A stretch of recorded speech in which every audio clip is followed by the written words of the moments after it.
ഓം അജ്ഞാനതിമിരാന്തസ്യ ജ്ഞാനാഞ്ജനശ്ലാഘയാ ചക്ഷുരോന്മിലിതമേന തസ്മൈ ശ്രീഗുരുവേ നമഃ. ശ്രീചൈതന്യമനോഭീഷ്ടം സ്ഥാപിതമേന ഭൂതലേ സ്വയം രൂപകഥാ മഹ്യം ദദാതി സ്വപദാന്തികം. ഹേ കൃഷ്ണ കരുണാ സിന്ധു ദീനബന്ധോ ജഗത്പദേ ഗോപേശ ഗോപികാകാന്ത രാധാകാന്ത നമോസ്തുതേ. തപ്ത കാഞ്ചന ഗൗരംഗീ രാധേ വൃന്ദാവനേശ്വരി വൃഷഭാനുസുതേ ദേവി പ്രണമാമി ഹരിപ്രിയേ. വാഞ്ചാകൽപതരൂപസ്യ കൃപാ സിന്ധുഭ്യേവ ച പതിതാനാം പാവനേഭ്യോ വൈഷ്ണവേഭ്യോ നമോ നമഃ. നമോ വിഷ്ണുപാദായ കൃഷ്ണപൃഷ്ഠായ ഭൂതലേ ശ്രീമതേ ഭക്തിവേദാന്ത സ്വാമിനിധി നാമിനേ. നമസ്തേ സാരസ്വതേ ദേവേ ഗൗരവാണി പ്രചാരിണേ നിർവിശേഷ ശൂന്യവാദി പാശ്ചാത്യദേശധാരിണേ. ജയ ശ്രീകൃഷ്ണ ചൈതന്യ പ്രഭു നിത്യാനന്ദ ശ്രീ അദ്വൈത ഗദാധര ശ്രീവാസാദി ഗൗരഭക്തവൃന്ദ. ഹരേ കൃഷ്ണ കൃഷ്ണ കൃഷ്ണ ഹരേ ഹരേ ഹരേ രാമ രാമ രാമ ഹരേ ഹരേ. ഓം നമോ ഭഗവതേ വാസുദേവായ. ഓം നമോ ഭഗവതേ വാസുദേവായ. ഓം നമോ ഭഗവതേ വാസുദേവായ. ഹരേ കൃഷ്ണ.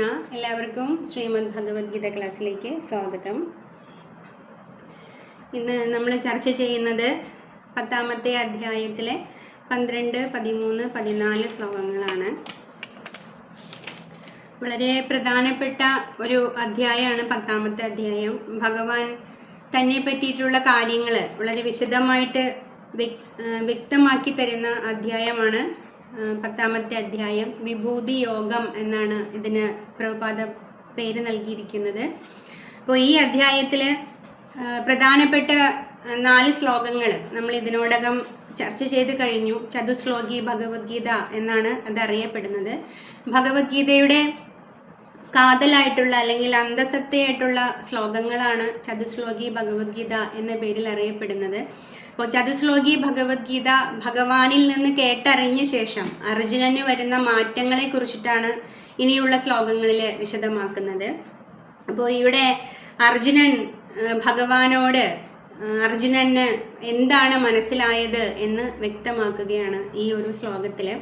അപ്പോൾ ഈ ശ്ലോകം എന്താണെന്ന് നമുക്ക് നോക്കാം. ശ്ലോകം 12. അർജുന ഉവാച പരം ബ്രഹ്മ പരം ധാമ പവിത്രം പരമം ഭവാൻ പുരുഷം ശാശ്വതം ദിവ്യം ആദിദേവം അജം വിഭൂം. ശ്ലോകം 13.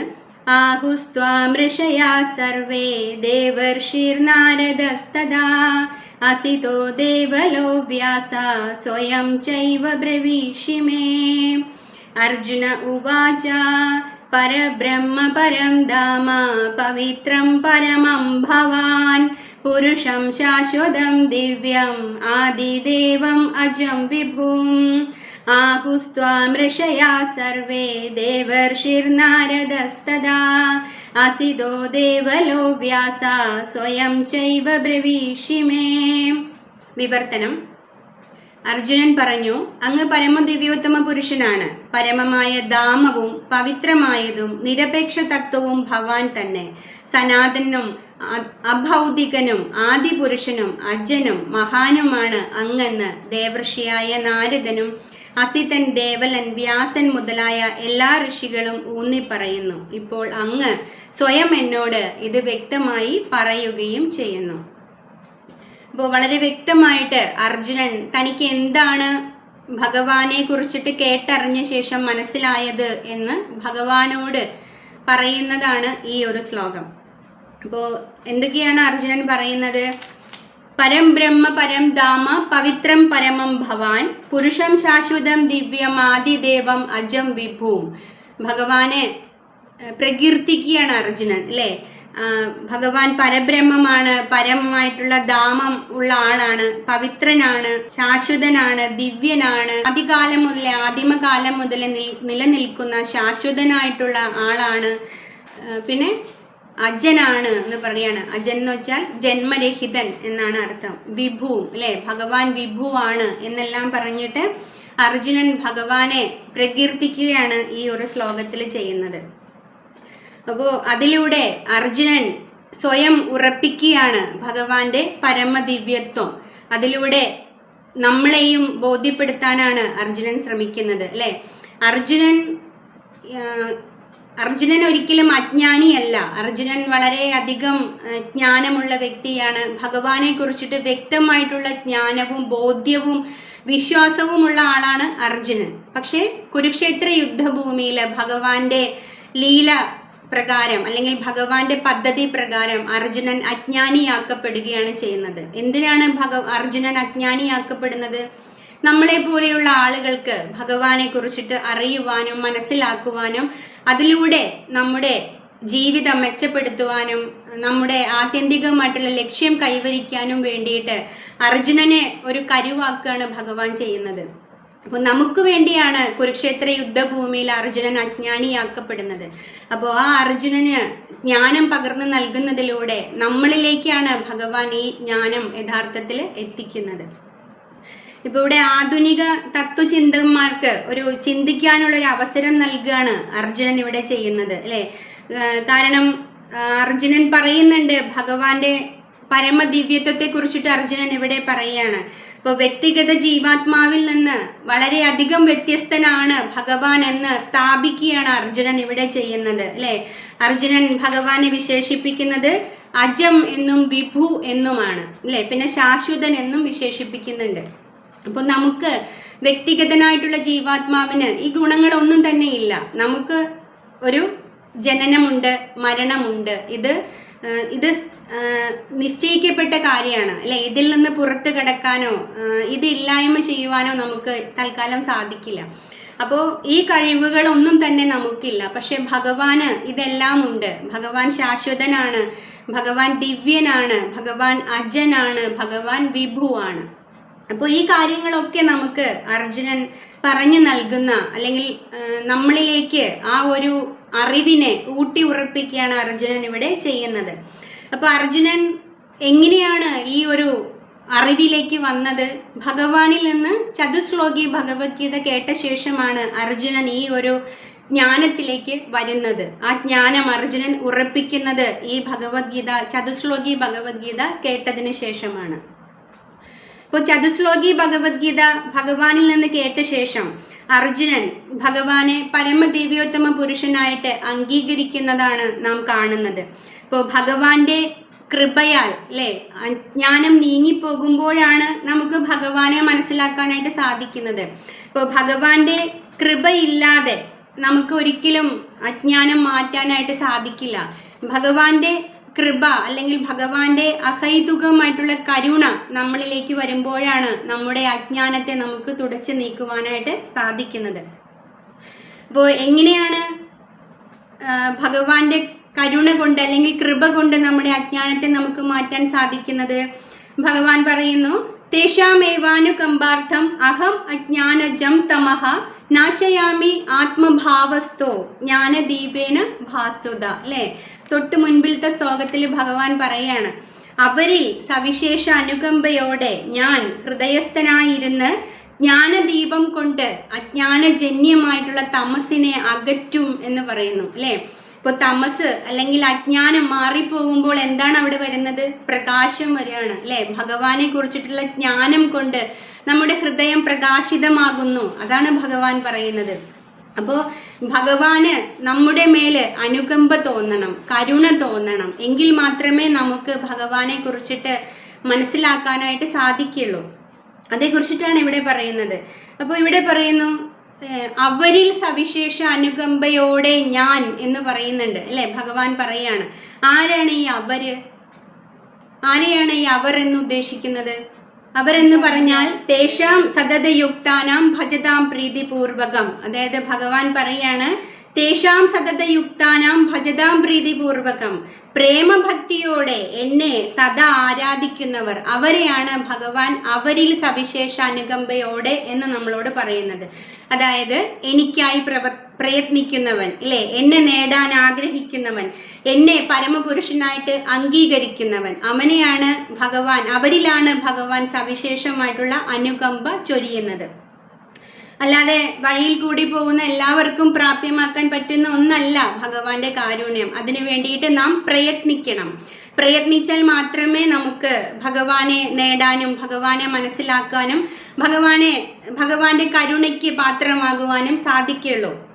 ഇപ്പോൾ ഭഗവാന്റെ പത്നിയായിട്ടുള്ള രുക്മിണി ദേവി, അല്ലേ, രുക്മിണി ദേവി ഭഗവാനെ വിവാഹം കഴിക്കണം എന്ന് ആഗ്രഹിച്ച് കൊട്ടാരത്തിൽ വെറുതെ ഇരിക്കുകയല്ല ചെയ്തത്, അല്ലേ. ഭഗവാന്റെ തേര് വരുന്ന ആ സമയത്തിന് വേണ്ടിയിട്ട് ആഗ്രഹിക്കുകയും അതിനുവേണ്ടി ഒരു ദൂതനെ ഭഗവാന്റെ സമീപത്തേക്ക് അയക്കുകയും ഭഗവാന്റെ തേര് വരുന്ന അതേ സമയത്ത് ദേവീ ക്ഷേത്രത്തിൽ നിന്ന്, അല്ലെ, പൂജയ്ക്കായി പോയ ക്ഷേത്രത്തിൽ നിന്ന് പുറത്തേക്ക് വരികയും ആ സമയം ഭഗവാൻ തേര് കൊണ്ടുവന്ന് രുക്മിണി ദേവിയെ കൊണ്ടുപോവുകയാണ് ചെയ്തത്. ഇപ്പോൾ ഭഗവാനെ നേടണം, ഭഗവാനെ കല്യാണം കഴിക്കണം എന്ന് ആഗ്രഹിച്ച് രുക്മിണി ദേവി കൊട്ടാരത്തിൽ തൻ്റെ മുറിയിൽ ഇരുന്നെങ്കിൽ ഇതൊന്നും സംഭവിക്കില്ല, ഭഗവാനെ നേടാൻ സാധിക്കില്ല. അപ്പോൾ രുക്മിണി ദേവി പ്രയത്നിച്ചതിൻ്റെ ഫലമായിട്ടാണ് ഭഗവാന്റെ പത്നിയായിട്ട് രുക്മിണി ദേവിക്ക് മാറാൻ സാധിച്ചത്. അതുപോലെ നമ്മളും പ്രയത്നിക്കണം ഭഗവാനെ സ്വന്തമാക്കുവാനായിട്ട്, ഭഗവാനെ നേടുവാനായിട്ട്, ഭഗവാന്റെ കാരുണ്യത്തിന് പാത്രമാകുവാൻ വേണ്ടി. അതാണ് പ്രഭുപാദ പറയുന്നത്. ഇപ്പോൾ പ്രയത്നിച്ചാൽ മാത്രമേ നമുക്ക് ഭഗവാനെ നേടാനായിട്ട് സാധിക്കുള്ളൂ. അപ്പോൾ എങ്ങനെ പ്രയത്നിക്കണം, ഏത് രീതിയിൽ പ്രയത്നിക്കണം എന്നൊക്കെയാണ് ഈ ശ്ലോകങ്ങളിലൂടെയൊക്കെ നമുക്ക് അർജുനൻ വ്യക്തമാക്കി തരുന്നത്. ഇപ്പോൾ ശ്രീമദ് ഭാഗവതത്തില് വ്യാസദേവനും നാരദ മഹർഷിയും തമ്മിലുള്ള സംവാദത്തില് നാരദ മഹർഷി പറയുന്നുണ്ട് വ്യാസദേവനോട്, അല്ലെ, വ്യാസദേവൻ ഇതുവരെ ചെയ്തിട്ടുള്ള രചനകളിൽ ഒന്നും ഭഗവാനെ കുറിച്ചിട്ട്, പരമദിവ്യോത്തമ പുരുഷനെ കുറിച്ച് പ്രകീർത്തിക്കാത്തത് കൊണ്ടാണ്, അദ്ദേഹത്തിന്റെ ലീലകളെ കുറിച്ച് വർണ്ണിക്കാത്തത് കൊണ്ടാണ് ഇതെല്ലാം അപൂർണങ്ങളായിട്ട് താങ്കൾക്ക് അനുഭവപ്പെടുന്നത് എന്ന് പറയുന്നുണ്ട്. അവിടെ പറയുന്നു, ഹരിചര്യാനു വർണ്ണനം നിങ്ങൾ നടത്തിയിട്ടില്ല എന്ന് നാരദ മഹർഷി പറയുന്നുണ്ട് വ്യാസദേവനോട്. അതിനുശേഷം വ്യാസദേവൻ ഭഗവാനെ പ്രകീർത്തിക്കാനായിട്ട് പ്രയത്നിക്കുമ്പോഴാണ് ശ്രീമദ് ഭാഗവതം ആരംഭിക്കുന്നത്, അല്ലെങ്കിൽ നമുക്ക് ലഭ്യമാകുന്നത്. അപ്പോൾ ഭഗവാനെ നേടുവാൻ നാം പ്രയത്നിക്കണം. അപ്പോൾ അങ്ങനെ പ്രയത്നിക്കുമ്പോഴാണ് നമുക്ക് ഭഗവാനെ സ്വന്തമാക്കാൻ സാധിക്കുന്നത്, അല്ലെങ്കിൽ ഭഗവാന്റെ കാരുണ്യം പ്രാപ്തമാക്കാൻ സാധിക്കുന്നത്. ഈ ഭഗവാന്റെ കാരുണ്യം എന്ന് പറയുന്നത് പ്രാപ്തമാക്കണമെങ്കിൽ, അല്ലെങ്കിൽ നാം അതിനുവേണ്ടി യത്നിക്കണമെങ്കിൽ നമുക്കൊരിക്കലും അത് തനിയെ സാധിക്കില്ല.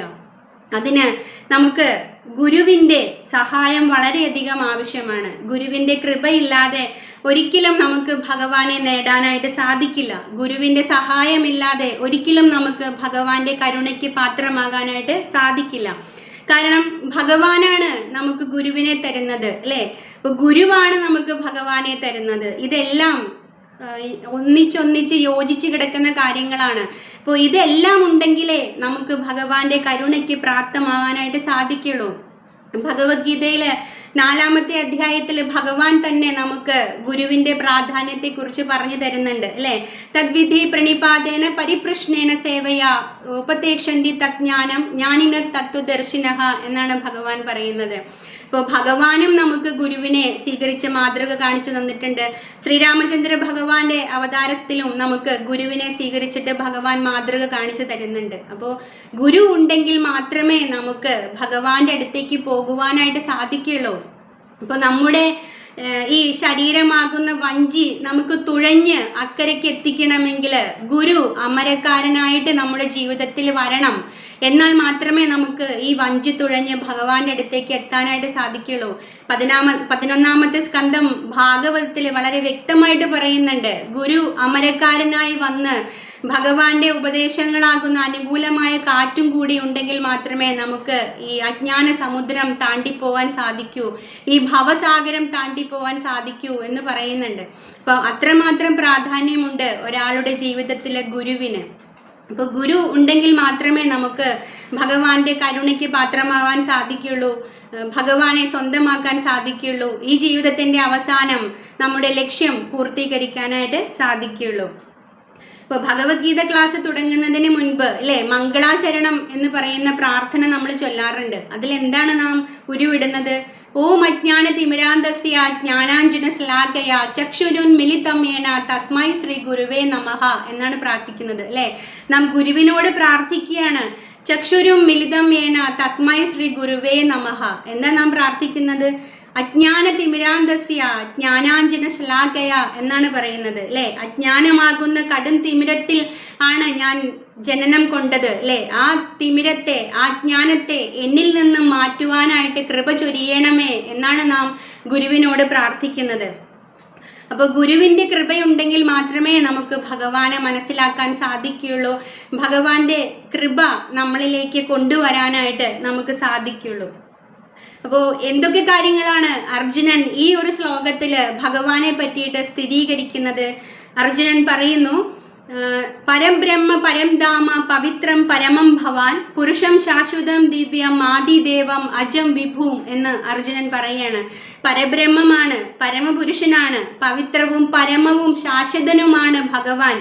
ദിവ്യനാണ്, ആദിദേവനാണ്, അജനാണ്, വിഭുവാണ് ഭഗവാൻ എന്നാണ് അർജുനൻ ഈ ഒരു ശ്ലോകത്തിൽ സ്ഥിരീകരിക്കുന്നത്. ഭഗവാന്റെ സ്ഥാനവും ഭഗവാന്റെ ധാമത്തെക്കുറിച്ചിട്ടും ഭഗവാന്റെ സ്വഭാവത്തെക്കുറിച്ചിട്ടും എല്ലാം അർജുനൻ സ്ഥിരീകരിച്ചുകൊണ്ട് പറയുകയാണ് അല്ലേ ഈ ഒരു ശ്ലോകത്തിൽ. ചതുശ്ലോകി ഭഗവത്ഗീത ഭഗവാനിൽ നിന്ന് കേട്ടറിഞ്ഞ ശേഷമാണ് അർജുനൻ ഈ അറിവുകളെല്ലാം സ്വായത്തമാക്കുന്നത്. അപ്പോൾ എങ്ങനെയാണ് ഭഗവാൻ നമ്മളിൽ നിന്ന് വ്യത്യസ്തനാകുന്നത് അല്ലേ? എന്തൊക്കെയാണ് നമ്മളിൽ നിന്ന് ഭഗവാനെ വ്യത്യസ്തനാക്കുന്ന ഘടകങ്ങൾ? നമ്മുടെ ജീവിതം അല്ലെ, അല്ലെങ്കിൽ നമ്മുടെ ജനനം എന്ന് പറയുന്നത് ഭൗതിക പ്രകൃതിയുടെ നിയമങ്ങൾക്കനുസരിച്ച് മാത്രം ഉള്ളതാണ് അല്ലേ. നമുക്ക് ഭൗതിക പ്രകൃതിയുടെ നിയമങ്ങൾക്കനുസരിച്ച് മാത്രമേ നമുക്ക് ജനിക്കാനായിട്ട് സാധിക്കുകയുള്ളൂ. ഭൗതിക പ്രകൃതിയുടെ നിയമങ്ങൾക്ക് അടിമപ്പെട്ടിട്ട് മാത്രമേ നമുക്ക് നമ്മുടെ ഈ ശരീരം ഉപേക്ഷിക്കുവാനും സാധിക്കുള്ളൂ. പക്ഷെ ഭഗവാൻ അങ്ങനെയല്ല. ഭഗവാന് ഈ ഭൗതിക പ്രകൃതിയുടെ ഒരു നിയമങ്ങളും ഭഗവാന് ബാധകമല്ല. ഭഗവാൻ ഒരിക്കലും ജനിക്കുന്നില്ല അല്ലേ. കാരണം ഭഗവാൻ അപ്പം ചോദിക്കും അല്ലേ, ഓരോരോ കൃഷ്ണൻ ജനിച്ചില്ലേ, ഭഗവാൻ ജനിച്ചില്ലേ എന്നൊക്കെ ആളുകൾ ചോദിക്കും അല്ലേ. ഭഗവാൻ ജനിക്കുകയല്ല ചെയ്യുന്നത്, അവതരിക്കുകയാണ് ചെയ്യുന്നത്. അത് ഭഗവാൻ സൃജാമി എന്ന പദം കൊണ്ട് അർത്ഥമാക്കുന്നത് ഭഗവാൻ അവതരിക്കുന്നു എന്നാണ്. അപ്പോൾ ഒരിക്കലും ഭഗവാൻ ജനിക്കുന്നു എന്ന് പറയരുത് എന്നാണ് ശ്രീല പ്രഭുപാദ നമ്മളോട് പറയുന്നത് അല്ലേ. അങ്ങനെ ഒരു കാര്യം സംഭവിക്കുന്നില്ല. ഭഗവാൻ സ്വന്തം ഇച്ഛയാൽ അവതരിക്കുകയാണ് ചെയ്യുന്നത്. അപ്പോൾ അതിൻ്റേതായിട്ടുള്ള സമയം വരുമ്പോൾ, അതിൻ്റേതായിട്ടുള്ള ഘടകങ്ങളെല്ലാം അനുകൂലമായിട്ട് വരുമ്പോൾ സ്വന്തം ഇച്ഛയാൽ ഭഗവാൻ അവതരിക്കുകയാണ് ചെയ്യുന്നത്. അതുപോലെ നമ്മൾ ചെയ്യുന്ന കർമ്മങ്ങൾ അല്ലെ, പ്രവൃത്തികൾക്കെല്ലാം നമുക്ക് എന്ത് കിട്ടും? ഫലം കിട്ടും. അതിന് നമുക്ക് അതിൻ്റെ ഫലം ഗുണമായാലും ചീത്തയായാലും നാം അത് അനുഭവിക്കാൻ ബാധ്യസ്ഥരാണ്.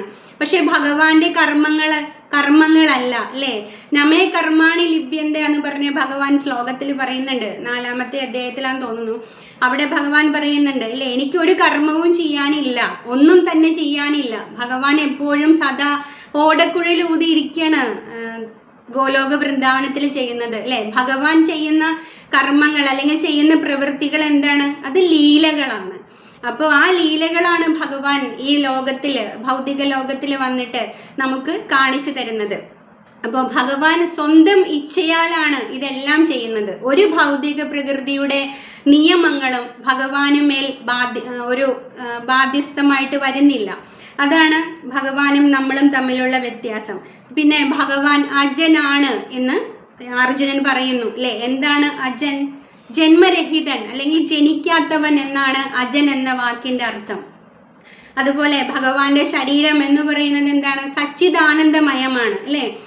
സച്ചിത് ആനന്ദത്തിൻ്റെ പൂർണ്ണതയാണ് ഭഗവാന്റെ അതീന്ദ്രിയ ശരീരം എന്ന് പറയുന്നത്. നമ്മുടെ ശരീരം മജ്ജയും മാംസവും എല്ലുകളും എല്ലാം കൊണ്ട് നിർമ്മിതമായിട്ടുള്ള ഒന്നാണ് അല്ലേ. പഞ്ചഭൂതങ്ങൾ കൊണ്ടാണ് നമ്മുടെ ശരീരം നിർമ്മിച്ചിരിക്കുന്നത്. മാത്രമല്ല അത് അവിദ്യപൂർണമാണ് നമ്മുടെ ശരീരം. അസത് അജിത് നിരാനന്ദം എന്നാണ് ആചാര്യന്മാർ നമ്മുടെ ശരീരത്തെ വിശേഷിപ്പിക്കുന്നത്. പക്ഷെ ഭഗവാന്റെ ശരീരമോ സച്ചിദാനന്ദമയമാണ് ഭഗവാന്റെ ശരീരം. അപ്പോൾ അർജുനൻ എങ്ങനെയാണ് ഈ അറിവുകളൊക്കെ സ്വായത്തമാക്കുന്നത്? അർജുനൻ ഇവിടെ പറയുന്നു, ആഹുസ്ത്വാം ഋഷയ സർവേ ദേവർഷി നാരദസ്തത, അല്ലെ, അസിതൻ, ദേവലൻ, വ്യാസൻ എന്ന് പറയുന്ന മഹർഷിമാരിൽ നിന്ന് ഞാൻ അങ്ങയെക്കുറിച്ചിട്ട് ഇതിനു മുൻപ് കേട്ടറിഞ്ഞിട്ടുണ്ട്, അല്ലെ. അസിതോ, ദേവലോ, വ്യാസ, പിന്നെ ദേവർഷി നാരദ, ഇവരിൽ നിന്നെല്ലാം ഞാൻ അങ്ങയെക്കുറിച്ചിട്ട് കേട്ടറിഞ്ഞു. ഇപ്പോൾ എന്ത് പറയുന്നു?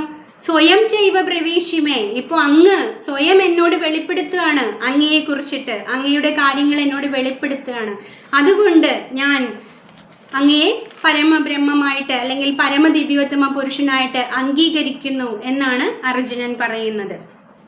ഇപ്പോൾ ഭഗവാൻ വെളിപ്പെടുത്തുന്നതിന് മുൻപേ തന്നെ അർജുനൻ ഇതേക്കുറിച്ചെല്ലാം കേട്ടറിഞ്ഞിട്ടുണ്ട്, അല്ലേ. എങ്ങനെയാണ് അർജുനൻ കേട്ടറിഞ്ഞത്? അസിതൻ, ദേവലൻ, വ്യാസൻ തുടങ്ങിയിട്ടുള്ള മഹർഷി വര്യന്മാര് ഭഗവാനെ കുറിച്ച് പറഞ്ഞപ്പോൾ അർജുനൻ അതെല്ലാം കേട്ടറിഞ്ഞു. ഇപ്പോൾ നാം ഒരു കാര്യം വിശ്വസിക്കുന്നത് 3 തലത്തിലൂടെയാണ് എന്ന് ശാസ്ത്രം പറയുന്നുണ്ട്. പ്രത്യക്ഷ പ്രമാൺ, അനുമാന പ്രമാൺ, ശബ്ദ പ്രമാൺ.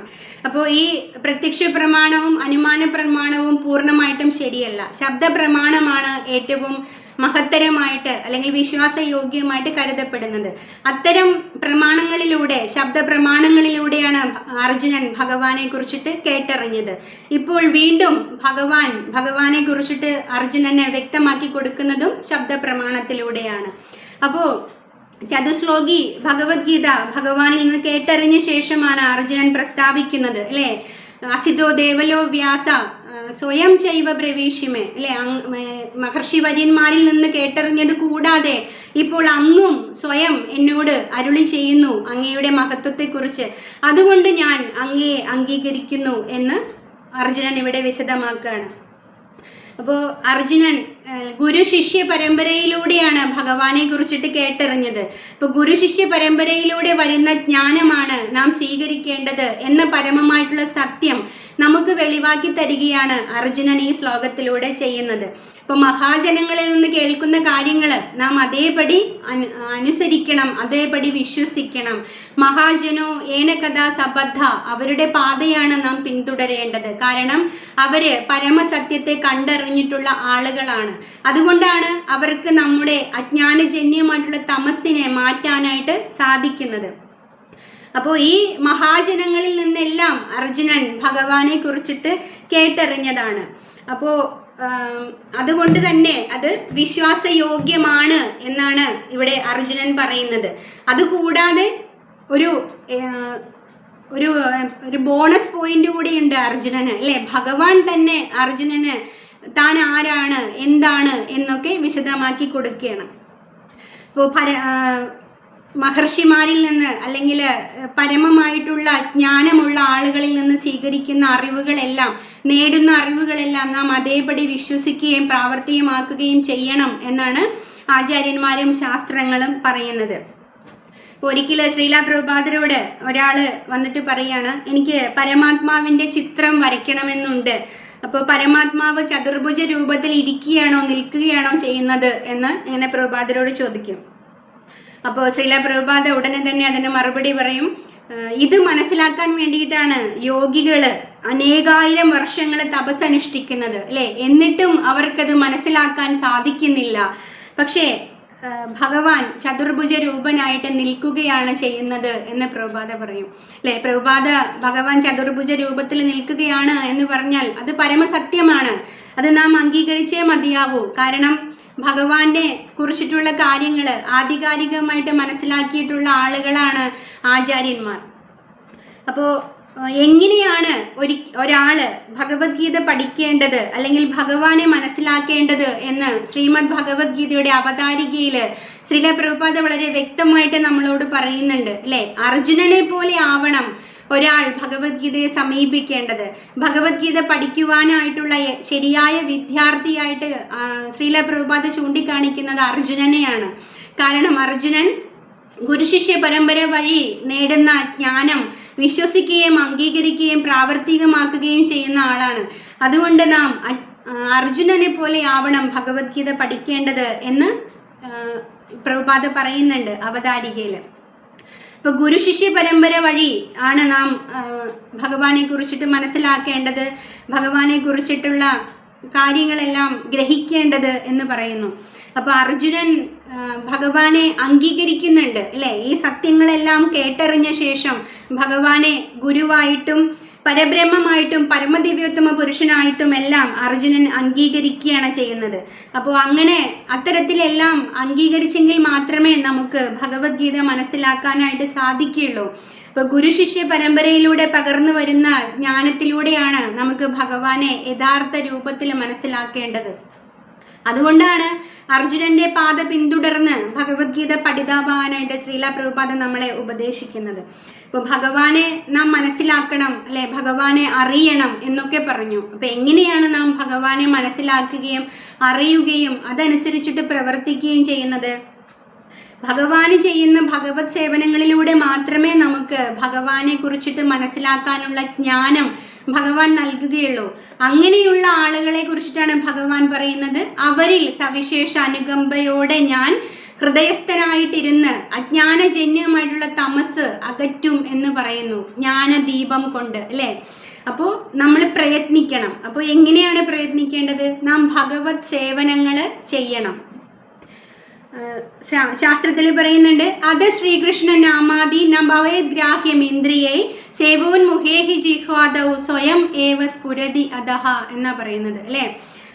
അത് ശ്രീകൃഷ്ണ നാമാദി നഭവേദ് ഗ്രാഹ്യം ഇന്ദ്രിയൈ, ശ്രീകൃഷ്ണന്റെ ഗുണം, രൂപം, ലീല എന്നിവയൊന്നും നമുക്ക് നമ്മുടെ സ്ഥൂലമായിട്ടുള്ള ഇന്ദ്രിയങ്ങൾ കൊണ്ട് മനസ്സിലാക്കാൻ സാധിക്കില്ല എന്ന് പറയാണ്. പിന്നെ എങ്ങനെയാണ് ഭഗവാനെ നമുക്ക് മനസ്സിലാക്കാൻ സാധിക്കുക? സേവോൻ മുഹേഹി ജിഹ്വാദൗ സ്വയം ഏവ സ്ഫുരതി അധഹ അല്ലെ.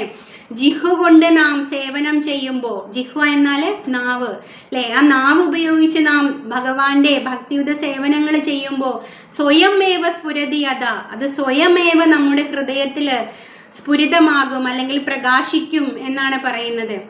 ഇപ്പൊ എങ്ങനെയാണ് നാവ് കൊണ്ട് നാം ഭഗവാന് സേവനം ചെയ്യുക?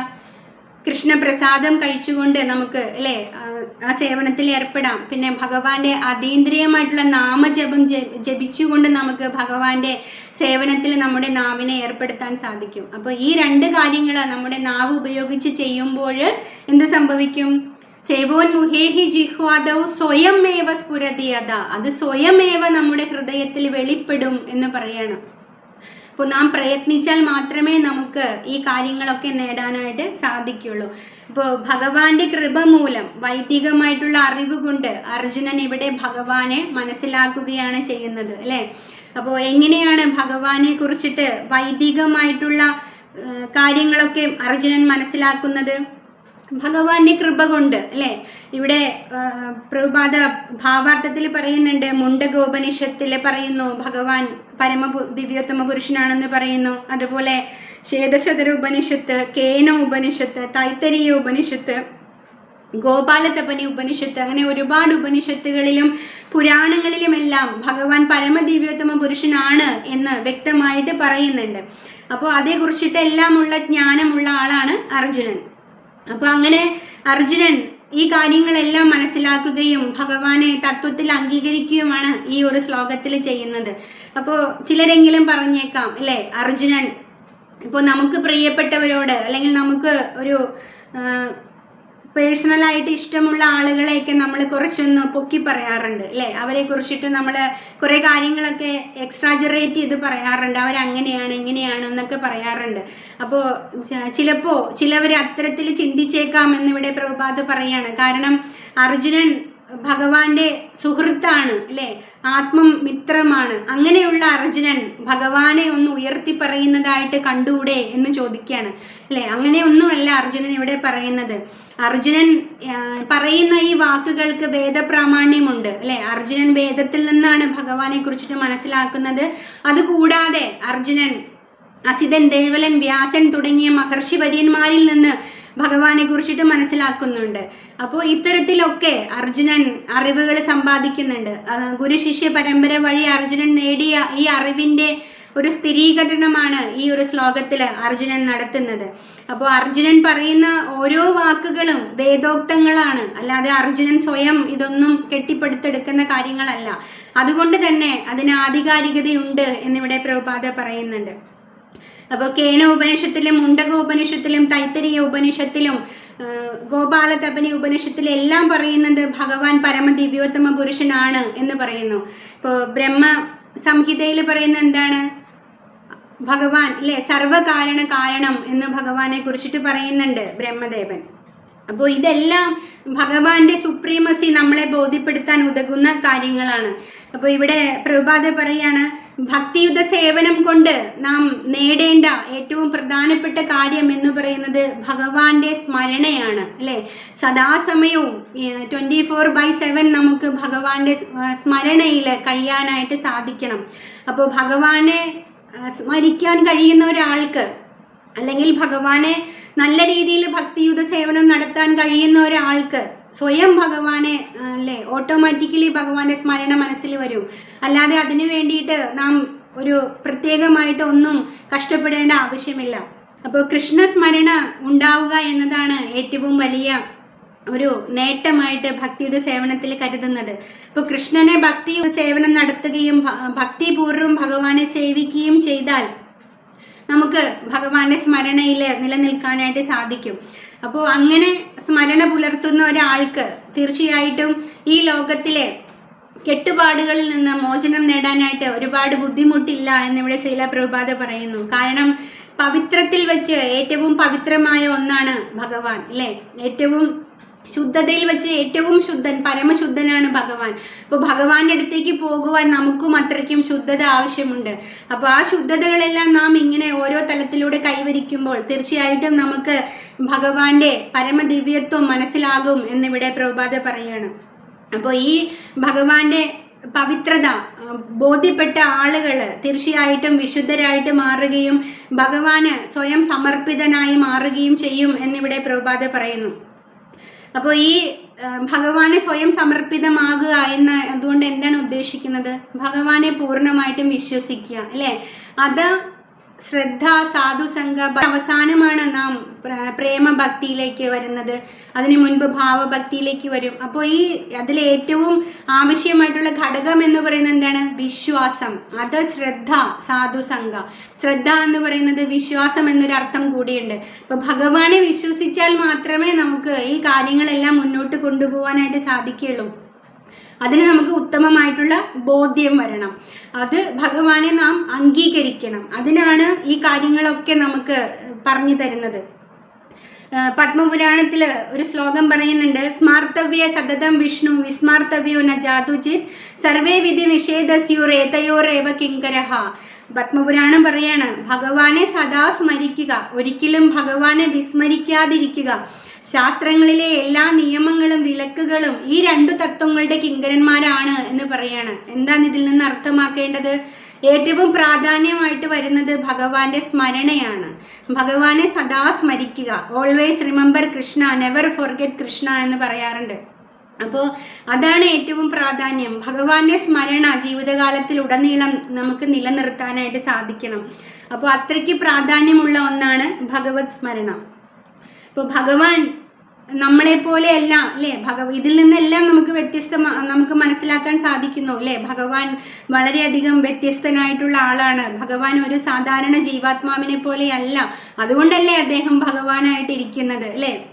അപ്പോൾ ഭഗവാൻ ഒരുപാട് അതിമാനുഷികമായിട്ടുള്ള ലീലകളെല്ലാം കാണിച്ചു തന്നിട്ടുണ്ട് നമുക്ക്. അപ്പോൾ ഭഗവാൻ കുഞ്ഞായിരുന്നപ്പോൾ പൂതനാവധം നടത്തി അല്ലേ. അതേപോലെ ഭഗവാൻ വളർന്ന് വലിയ ഒരു യുവാവായി മാറിയപ്പോഴും ഭഗവാൻ തൻ്റെ ശക്തി പ്രകടിപ്പിച്ചിട്ടുണ്ട് അല്ലേ. പക്ഷേ ഭഗവാന്റെ ശക്തി ആ കുഞ്ഞായിരിക്കുമ്പോഴും വലുതായിരിക്കുമ്പോഴും ഒരേപോലെയാണ് അല്ലേ. പക്ഷെ നമ്മൾ കുഞ്ഞായിരുന്നപ്പോൾ നമുക്ക് 6 മാസവും 1 വയസ്സും അല്ലെങ്കിൽ 5 വയസ്സൊക്കെ ഉണ്ടായിരുന്നപ്പോൾ ഉണ്ടായിരുന്ന ആ ഒരു ബുദ്ധിശക്തിയാണോ ഇപ്പോൾ നമുക്കുള്ളത്? നമ്മുടെ ബുദ്ധിശക്തി ഉയർന്നു അല്ലേ. നമ്മുടെ ശരീരമാണോ നമുക്കുള്ളത്? ഇല്ല, നമുക്ക് മാറ്റങ്ങൾ വന്നു. നമ്മുടെ ശരീരം, ബുദ്ധി, നമ്മളെ ചുറ്റിപ്പറ്റിയുള്ളതെല്ലാം മാറ്റങ്ങൾക്ക് വിധേയമാണ്. പക്ഷെ ഭഗവാൻ അങ്ങനെയല്ല. ഭഗവാൻ എപ്പോഴും എന്നും ഒരേപോലെ നിലനിൽക്കുന്ന ആളാണ്. അപ്പോൾ ശാരീരികമായിട്ടുള്ള ഒരു ആവശ്യങ്ങളും ഇല്ലാത്ത ആളാണ് ഭഗവാൻ അല്ലേ. ഭഗവാനെ ആത്മാരാമൻ എന്നാണ് ശ്രീമദ് ഭാഗവതം വിശേഷിപ്പിക്കുന്നത്. ആത്മാരാമൻ എന്ന് വെച്ചാൽ എന്താണ്? ഭഗവാന് സന്തോഷിക്കുവാനായിട്ട് അല്ലെങ്കിൽ ഭഗവാനെ തൃപ്തനാകുവാനായിട്ട് പുറത്തു നിന്ന് ഒന്നിൻ്റെയും ആവശ്യമില്ല. സ്വയം ഭഗവാൻ തൃപ്തനാണ് അല്ലെ. നമുക്ക് തൃപ്തി നേടുവാൻ അല്ലെങ്കിൽ നമുക്ക് സന്തോഷിക്കുവാനായിട്ട് പുറമേ നിന്ന് ഒരുപാട് കാര്യങ്ങൾ ആവശ്യമുണ്ട്. പക്ഷെ ഭഗവാൻ അങ്ങനെയല്ല.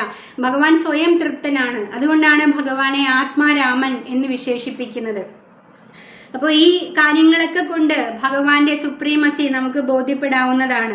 ഇപ്പോൾ ഭഗവാൻ എല്ലാ കാരണങ്ങളുടെയും കാരണമാണ് അല്ലേ. 4-ാമത്തെ അധ്യായത്തിൽ ഭഗവാൻ പറയുന്നുണ്ട്, അജോ അഭി സന്യവയാത്മ ഭൂതാനാം ഈശ്വരോ അഭിസൻ എന്ന് പറയുന്നുണ്ട്. എന്താണ് ആ ശ്ലോകത്തിൽ ഭഗവാൻ പറയുന്നത്? എനിക്ക് പിറവിയില്ല, എൻ്റെ അതീന്ദ്രിയ ശരീരത്തിന് നാശമില്ല, എല്ലാം എന്നിലാണ് സ്ഥിതി ചെയ്യുന്നത് എന്ന് ഭഗവാൻ പറയുന്നുണ്ട് അല്ലേ. ഭഗവാൻ ഭഗവത്ഗീതയുടെ ഒരു ചരിത്രത്തെക്കുറിച്ച് പറയുമ്പോൾ അർജുനൻ ചോദിക്കുന്നുണ്ട് അല്ലേ, അങ്ങും ഞാനും സമകാലീനനാണ്, പിന്നെ ഞാൻ എങ്ങനെ ഇതൊക്കെ വിശ്വസിക്കുമെന്ന് ചോദിക്കുന്നുണ്ട് അല്ലേ അർജുനൻ. അപ്പോൾ എന്താണ് ഭഗവാൻ പറയുന്നത്? നിനക്ക് ഇല്ലേ ഇപ്പോൾ നടക്കുന്ന ഈ കാര്യങ്ങളെക്കുറിച്ച് മാത്രമേ നിനക്ക് അറിവുള്ളൂ, പക്ഷെ എനിക്ക് എല്ലാം ഓർമ്മയുണ്ട് എന്ന് പറയുന്നുണ്ട്. ശ്രീല പ്രഭുപാദര് 2-ാമത്തെ അധ്യായത്തിൽ ഒരു ഭാവാർത്ഥത്തിൽ പറയുന്നുണ്ട്, നമുക്ക് നമ്മുടെ ശരീരത്തെക്കുറിച്ചും അല്ലെങ്കിൽ അതിൽ നടക്കുന്ന പ്രവർത്തനങ്ങളെക്കുറിച്ചും അറിവുണ്ട്, പക്ഷെ അത് പൂർണ്ണമായിട്ടുള്ള അറിവല്ല അല്ലേ. നാം ഒരു ഭക്ഷണം കഴിച്ചാൽ അത് എങ്ങനെ ദഹിക്കുന്നു, രക്തമായിട്ട് മാറുന്നു, എങ്ങനെ വിറ്റമിനുകളെല്ലാം നമ്മുടെ ശരീരത്തിലേക്ക് ചേരുന്നു എന്നൊന്നും നമുക്ക് പൂർണ്ണമായിട്ടുള്ള അറിവില്ല. പക്ഷെ ഭഗവാനോ, ഭഗവാൻ പരമാത്മാവായിട്ടിരിക്കുന്ന ഓരോ ശരീരങ്ങളെ കുറിച്ചിട്ടും ബോധ്യവാനാണ്. അതാണ് ഭഗവാനും നമ്മളും തമ്മിലുള്ള വ്യത്യാസം. നമുക്ക് നമ്മുടെ ശരീരത്തെക്കുറിച്ച് പോലും ഒരു പൂർണ്ണമായിട്ടുള്ള ഗ്രാഹ്യമുണ്ട് എന്ന് അവകാശപ്പെടാൻ സാധിക്കില്ല. പക്ഷെ ഭഗവാൻ പുരുഷനായിട്ടുള്ള ഭഗവാൻ പരമാത്മാവായിട്ടിരിക്കുന്ന ഓരോ ശരീരങ്ങളെ കുറിച്ചിട്ടും ഗ്രാഹ്യമുള്ള ആളാണ്. അപ്പോൾ അതെല്ലാം ഭഗവാനെ നമ്മളിൽ നിന്ന് വ്യത്യസ്തമാക്കുന്ന ഘടകങ്ങളാണ്. അപ്പോൾ അർജുനൻ ഇവിടെ പറയുന്ന ഈ കാര്യങ്ങളെല്ലാം ഭഗവത് കാരുണ്യം കൊണ്ട് അർജുനൻ നേടിയ കാര്യങ്ങളാണ്. ഇപ്പോൾ ഭഗവത്ഗീത നാം മനസ്സിലാക്കണമെങ്കിൽ അർജുനൻ പറയുന്ന ഈ കാര്യങ്ങളെല്ലാം നാം അംഗീകരിക്കണം എന്നാണ് പറയുന്നത്. അപ്പോൾ ഗുരുശിഷ്യ പരമ്പര വഴിയാണ് അർജുനൻ ഇതെല്ലാം സ്വായത്തമാക്കിയത്. അപ്പോൾ ഈ ഗുരുശിഷ്യ പരമ്പരയിൽ കൂടെ വരാതെ നമുക്ക് ഭഗവാനെ കുറിച്ചുള്ള പൂർണ്ണമായിട്ടുള്ള ജ്ഞാനം നേടാനായിട്ട് സാധിക്കില്ല. അങ്ങനെയുള്ള ആളുകൾ ഇപ്പോൾ ഭഗവത്ഗീത വീട്ടിലിരുന്ന് വായിച്ച് പഠിക്കുന്നുണ്ടാവാം അല്ലേ, പക്ഷെ അത് ഒരിക്കലും പൂർണ്ണമായിട്ടുള്ള അറിവല്ല. ഗുരുശിഷ്യ പരമ്പരയിലൂടെ നാം നേടുന്ന അറിവിനെയാണ് നാം യഥാർത്ഥ അറിവായിട്ട് കണക്കാക്കുന്നത്. എങ്കിൽ മാത്രമേ നാം ചെയ്യുന്ന ആ ശ്രമത്തിന് വിജയകരമായിട്ട് പര്യവസാനം നമുക്ക് കൊണ്ടുവരാൻ സാധിക്കുള്ളൂ. അല്ലാത്തതെല്ലാം ശ്രമ ഏവൈഹി കേവലം എന്നാണ് ശ്രീമദ് ഭാഗവതം വിശേഷിപ്പിക്കുന്നത്. ഒരു സാമൂഹിക കോലാഹലം ഉണ്ടാക്കാൻ സാധിക്കുന്ന കുറച്ച് കാര്യങ്ങൾ, അല്ലാതെ അതിന് യാതൊരു പ്രാധാന്യവും നൽകേണ്ടതില്ല എന്നാണ് ശ്രീമദ് ഭാഗവതം പറയുന്നത്. അപ്പോൾ ആധുനിക വിദ്യാഭ്യാസത്തിലൊക്കെ നമുക്ക് ഒരുപാട് അറിവുകളെ സ്വായത്തമാക്കാനായിട്ട് സാധിക്കും. പക്ഷേ അവിടെയൊന്നും നമുക്ക് ഭഗവാനെ പരമദിവ്യോത്തമ പുരുഷനായിട്ട് അംഗീകരിക്കണം എന്ന് പറയുന്ന കാര്യങ്ങളൊന്നും തന്നെ ചർച്ച ചെയ്യപ്പെടുന്നില്ല. ഇനി അഥവാ എന്തൊക്കെ തെളിവുകൾ നമ്മുടെ മുൻപിൽ വെച്ചാലും നമുക്ക് പിന്നെയും സംശയമാണ് അല്ലെ. ഭഗവാൻ പരമദിവ്യോത്തമ പുരുഷനാണോ? എല്ലാം ഭഗവാനിൽ നിന്നാണോ വന്നത്? ഈ പറയുന്ന ദേവന്മാരും എല്ലാം ഭഗവാനിലാണോ സ്ഥിതി ചെയ്യുന്നത് എന്നൊക്കെ നമുക്ക് സംശയം തോന്നാം. അപ്പോൾ അത്തരത്തിലൊക്കെ അറിവുകൾക്ക് പരിമിതിയുള്ള ആളുകളാണ് നമ്മൾ. അപ്പോൾ നമ്മളെ ഈ ബോധവാന്മാരാക്കുവാനാണ് അർജുനന് മനസ്സിലായിട്ടുള്ള സത്യങ്ങളൊക്കെ ഇപ്പോൾ വെളിപ്പെടുത്തുന്നത്. അപ്പോൾ അടുത്ത ശ്ലോകം നോക്കാം. ശ്ലോകം 14. സർവമേതധൃതം മന്യേ യന്മാം വദസി കേശവ നഹി തേ ഭഗവൻ വ്യക്തിം വിദുർദേവാനദാനവഃ. വിവർത്തനം. അല്ലയോ കൃഷ്ണ, അങ്ങ് പറഞ്ഞതെല്ലാം ഞാൻ അതേപടി സത്യമായി മനസ്സിലാക്കി സ്വീകരിക്കുന്നു. പ്രഭോ, ദേവന്മാർക്കോ ദാനവന്മാർക്കോ അവിടുത്തെ വ്യക്തിത്വം മനസ്സിലാക്കാൻ കഴിയില്ല. അപ്പൊ അർജുനൻ വളരെ വ്യക്തമായിട്ട് ഇവിടെ പ്രസ്താവിക്കുകയാണ് അല്ലെ. ദേവന്മാർക്കോ ദാനവന്മാരെന്ന് വെച്ചാലാണ് അസുരന്മാർക്കോ അവിടുത്തെ വ്യക്തിത്വം മനസ്സിലാക്കാൻ സാധിക്കില്ല അല്ലെ. പിന്നെ നമുക്ക് എങ്ങനെ സാധിക്കും? അതേക്കുറിച്ചിട്ടാണ് ഈ ശ്ലോകത്തിൽ പറയുന്നത്. അപ്പോൾ ദേവന്മാര് എന്ന് പറയുന്നത് അല്ലെ, അവരൊക്കെ ഒരുപാട് വലിയ ആളുകളാണ് അല്ലെ, അല്ലെങ്കിൽ നമ്മളെക്കാളൊക്കെ ഒരുപാട് വലിയ സ്ഥിതിയിൽ ബുദ്ധിയിലാണെങ്കിലും എന്ത് തന്നെ അവസ്ഥയിലാണെങ്കിലും നമ്മളെക്കാളൊക്കെ ഒത്തിരി വലിയ ആളുകളാണ് ദേവന്മാർ. അല്ലെങ്കിൽ അവർ ആ സ്ഥാനം അലങ്കരിക്കുന്നത് അവരത്രയ്ക്കും മികച്ച ആളുകളായതുകൊണ്ടാണ് അല്ലേ. അപ്പോൾ അവർക്ക് പോലും മനസ്സിലാക്കാൻ സാധിക്കുന്നില്ല ഭഗവാനെ പൂർണ്ണമായിട്ട് എന്ന് പറയാണ്. അപ്പോൾ ദേവന്മാർക്ക് മനസ്സിലാക്കാൻ സാധിക്കുന്നില്ല, അസുരന്മാർക്ക് പിന്നെ അത്രയും കൂടി സാധിക്കില്ല, പിന്നെ നമ്മുടെ അവസ്ഥ പറയാനുണ്ടോ എന്നാണ് പ്രഭുപാദ ചോദിക്കുന്നത്. അപ്പോൾ അവിശ്വാസികൾക്കും ആസുരബുദ്ധികൾക്കും കൃഷ്ണനെ മനസ്സിലാക്കാൻ സാധിക്കില്ല എന്ന് ഇവിടെ പറയുന്നുണ്ട് അല്ലേ. ഇതേക്കുറിച്ചിട്ട് ഭഗവാൻ തന്നെ പറയുന്നുണ്ട് അല്ലേ. 7-ാമത്തെ അധ്യായത്തിലാണെന്ന് തോന്നുന്നു. ഭഗവാൻ പറയുന്നുണ്ട് 4 തരത്തിലുള്ള ആളുകൾക്ക് ഒരു കാരണവശാലും എന്നിൽ എത്തിച്ചേരാൻ സാധിക്കില്ല എന്ന് പറയുന്നുണ്ട്. അപ്പോൾ ഇതൊക്കെയാണ് പരമാർത്ഥമെങ്കിലും പണ്ഡിതന്മാരാണ് അല്ലേ, എനിക്ക് കൃഷ്ണനെ അറിയാം എന്ന് പറഞ്ഞ് ഒരുപാട് ആളുകൾ മേനി പറഞ്ഞ് നടക്കുന്നുണ്ട് ഈ ഇന്നത്തെ കാലത്ത്. അപ്പോൾ അവരെക്കുറിച്ചൊക്കെ സഹതാപം മാത്രമാണ് തോന്നുന്നത് എന്ന് പ്രഭുപാദ പറയാണ്. കാരണം അവർക്കൊരിക്കലും ഭഗവാനെ പരമ ദിവ്യോത്തമ പുരുഷനായിട്ട് അംഗീകരിക്കാനായിട്ട് സാധിക്കില്ല. പരബ്രഹ്മമായിട്ടും പരമ പവിത്രമായിട്ടും ഒന്നും അവർക്ക് ഭഗവാനെ അംഗീകരിക്കാനായിട്ട് സാധിക്കില്ല. അപ്പോൾ ഈ പരിപൂർണ സത്യം, പരമമായിട്ടുള്ള സത്യം അർജുനൻ എങ്ങനെയാണ് മനസ്സിലാക്കിയത്? ഭഗവാന്റെ കരുണ കൊണ്ട് മാത്രമാണ് അർജുനൻ ഇത് മനസ്സിലാക്കാനായിട്ട് സാധിച്ചത്. അങ്ങനെയാണ് ഭഗവാന്റെ കരുണ കൊണ്ടാണ് അർജുനന്റെ ഹൃദയത്തിലെ അജ്ഞാനം മാറിപ്പോവാനായിട്ട് സാധിച്ചത്. അപ്പോൾ അതുകൊണ്ട് തന്നെ അർജുനന്റെ വഴിയിലൂടെ വേണം നാം ഭഗവത്ഗീത പഠിക്കുവാൻ, ഭഗവാനെ മനസ്സിലാക്കുവാൻ എന്നാണ് പ്രഭുപാദ പറയുന്നത്. അപ്പോൾ അർജുനൻ ഭഗവത്ഗീതയുടെ പ്രാമാണികതയെ അംഗീകരിക്കുന്നുണ്ട് അല്ലേ. 4-ാമത്തെ അധ്യായത്തിൽ അർജുനൻ ചോദിക്കുന്നുണ്ട് അല്ലേ, എങ്ങനെയാണ് ഞാനിത് വിശ്വസിക്കുക എന്ന് ചോദിക്കുമ്പോൾ ഭഗവാൻ പറയുന്നുണ്ട് അല്ലേ, നിനക്ക് ഓർമ്മയില്ലെങ്കിലും എനിക്കെല്ലാം ഓർമ്മയുണ്ട്. ഞാൻ ഇത് മുൻപ് സൂര്യദേവനായിട്ടുള്ള വിവസ്വാന് വിവരിച്ചു കൊടുത്തിട്ടുണ്ട്. അപ്പോൾ അത് കഴിഞ്ഞിട്ട് ഇക്ഷ്വാകു, മനു ഇവരിലൂടെ എല്ലാം ഈ ഭഗവത്ഗീത കൈമാറപ്പെട്ടു വന്നു. പിന്നെ കാലാന്തരത്തിൽ അതിൻ്റെ പ്രാധാന്യം നഷ്ടപ്പെട്ടു പോയപ്പോൾ ഞാൻ നിനക്ക് ഇത് ഉപദേശിച്ചു തരുന്നു എന്ന് പറയുന്നുണ്ട്. അപ്പോൾ എങ്ങനെയാണ് അർജുനനെ ഭഗവാൻ തിരഞ്ഞെടുക്കുന്നത് ഈ ഭഗവത്ഗീത ഉപദേശിക്കുവാനായിട്ട്? അർജുനൻ എന്തൊക്കെ ഗുണങ്ങളാണ് ഉള്ളത് അർജുനൻ ഭഗവാനിൽ നിന്ന് ഭഗവത്ഗീത കേൾക്കുവാൻ? ഭഗവാൻ പറയുന്നുണ്ട്, നീ എൻ്റെ സുഹൃത്താണ്, നീ എൻ്റെ അഭ്യുതകാംക്ഷിയാണ്, അതുപോലെ നീ എൻ്റെ മിത്രമാണ് എന്നൊക്കെ പറയുന്നുണ്ട്, ശിഷ്യനാണ് എന്ന് പറയുന്നുണ്ട്. ഇതൊന്നും കൂടാതെ ഒരു ക്വാളിറ്റി കൂടി ഉണ്ടായിരുന്നു അർജുനന്. ഭഗവാൻ പറയുന്നുണ്ട്, എന്താ പറയുന്നത്, അനസൂയവേ എന്ന് പറയുന്നുണ്ട്, പ്രഭക്ഷ്യാമി അനസൂയവേ എന്ന് പറയുന്നുണ്ട്. അതായത് നീ എന്നോട് ഒട്ടും അസൂയയില്ലാത്തവനാണ്, അതുകൊണ്ടാണ് നിന്നെ ഞാൻ തിരഞ്ഞെടുക്കുന്നത്, ഈ പരമമായിട്ടുള്ള ജ്ഞാനം പകർന്നു നൽകുവാൻ എന്ന് പറയുന്നുണ്ട്. അപ്പോൾ ഈ ഗുണങ്ങളെല്ലാം ഉള്ള ആളായിരുന്നു അർജുനൻ. അപ്പോൾ അർജുനൻ ഭഗവാനിൽ നിന്ന് നേരിട്ട് ഭഗവത്ഗീത കേൾക്കുവാനായിട്ട് അർജുനന് സാധിച്ചത് ഈ ഗുണങ്ങളെല്ലാം ഉള്ളത് കൊണ്ടാണ്. ഇപ്പോൾ ഭഗവത്ഗീതയുടെ ശരിയായ വഴി എന്ന് പറയുന്നത് ഗുരു ശിഷ്യ പരമ്പരയിലൂടെ നാം ഭഗവാനെ കുറിച്ചിട്ട് മനസ്സിലാക്കുക, ഭഗവത്ഗീത പഠിക്കുക എന്നുള്ളതാണ്. അപ്പോൾ ആ പാരമ്പര്യം ഇടയ്ക്ക് വെച്ചിട്ട് മുറിഞ്ഞു പോയപ്പോഴാണ്, കാലാന്തരത്തിൽ അത് മുറിഞ്ഞു പോയപ്പോഴാണ് ഭഗവാൻ അർജുനനിലൂടെ അത് പുനഃസ്ഥാപിക്കുന്നത്. കൃഷ്ണൻ പറയുന്ന കാര്യങ്ങളെല്ലാം അർജുനൻ അനുസരിക്കുകയും അംഗീകരിക്കുകയും ചെയ്തു. അതുകൊണ്ടാണ് അർജുനന് ഇപ്പോൾ ഭഗവാനെ തത്വത്തിൽ അല്ലെങ്കിൽ പരമദിവ്യോത്തമ പുരുഷനായിട്ട് അംഗീകരിക്കുവാൻ സാധിക്കുന്നത്. ഇവിടെ എന്താണ് അർജുനൻ പറയുന്നത്? സർവമേധ ധൃതം മന്യേ അല്ലേ, അങ്ങ് പറയുന്നത് എന്താണോ അത് ഞാൻ അങ്ങനെ തന്നെ വിശ്വസിക്കുകയാണ്, അംഗീകരിക്കുകയാണ്. അതിന് മേലിൽ ഞാൻ ചിന്തിക്കാനോ അല്ലെങ്കിൽ അവിശ്വസിക്കാനോ ഒന്നും ശ്രമിക്കുന്നില്ല. സർവമേധ ധൃതം മന്യേ, അങ്ങ് പറയുന്നത് എന്താണോ അതാണ് പരമസത്യം എന്ന് ഞാൻ വിശ്വസിക്കുകയും അതനുസരിച്ച് പ്രവർത്തിക്കുകയും ചെയ്യുന്നു. അതുകൊണ്ട് അർജുനൻ ഭഗവാനെ അംഗീകരിക്കുന്നു, ഭഗവാന്റെ പരമദിവ്യത്വം അർജുനൻ അംഗീകരിക്കുന്നു, അർജുനൻ ശിഷ്യനായിട്ട് മാറുന്നു. അപ്പോൾ അങ്ങനെയൊക്കെ ചെയ്യുമ്പോഴാണ് ഭഗവാൻ തന്നെ കുറിച്ചിട്ടുള്ള ജ്ഞാനം അർജുനന് വെളിപ്പെടുത്തി കൊടുക്കുന്നത്. അപ്പോൾ നമ്മളും അർജുനന്റെ പാത പിന്തുടരുകയും ഗുരുശിഷ്യ പരമ്പരയിൽ അംഗമാവുകയും നമ്മളെ നയിക്കുവാനായിട്ട് ഒരു ഗുരുവിനെ സ്വീകരിക്കുകയും കണ്ടെത്തുകയും അദ്ദേഹത്തിൻ്റെ ഉപദേശങ്ങൾ ജീവിതത്തിലുടനീളം പ്രാവർത്തികമാക്കുകയും ചെയ്താൽ അർജുനനെ പോലെ നമുക്കും ഭഗവത്ഗീത പഠിക്കുകയും മനസ്സിലാക്കുകയും ഭഗവാനെ പരമദിവ്യോത്തമ പുരുഷനായിട്ട് അംഗീകരിക്കുവാനും സാധിക്കും. അപ്പോൾ മാത്രമേ നമുക്ക് കൃഷ്ണൻ ആരാണ്, എന്താണ് എന്നൊക്കെ നമുക്ക് മനസ്സിലാക്കാനായിട്ട് സാധിക്കുകയുള്ളൂ. അപ്പോൾ ഭഗവത്ഗീതയുടെ ചരിത്രം തന്നെ ഭഗവാൻ നമുക്ക് വ്യക്തമാക്കി തരുന്നുണ്ട് അല്ലേ. കോടാനുകോടി വർഷങ്ങൾക്ക് മുൻപ് സൂര്യഭഗവാനായി ഉപദേശിച്ചതാണ് ഭഗവത്ഗീത. പിന്നെ കാലാന്തരത്തിൽ അത് നഷ്ടപ്പെട്ടു പോയപ്പോൾ 5000 വർഷങ്ങൾക്ക് മുൻപ് അർജുനനിലൂടെ ഭഗവാൻ അത് പുനഃസ്ഥാപിച്ചു.